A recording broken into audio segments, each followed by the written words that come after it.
Bugüne qədər hələ elə bir qız görməmişəm ki, onu eləsin və onun üzündə bilinməsin.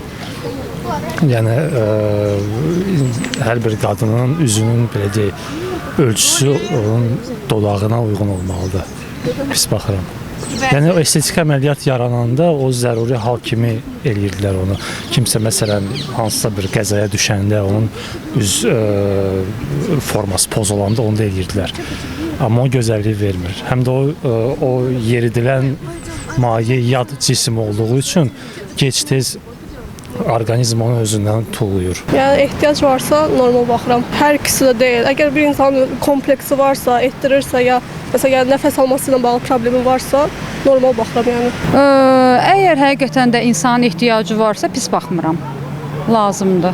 Gözəl görünmək üçün yox, yaxşı baxmıram. Çünki Allah hər insanı bir cürə yaradıb və düşünürəm ki, günah da Allahın yaratdığı hər hansısa bir naihəyə müdaxilə etmək düşünürəm ki, düzgün deyil. Məncə ehtiyac yoxdur, çünki Allah hamını ən gözəl formada yaradıb. Yəni, mən ehtiyac görmürəm heç kim üçün.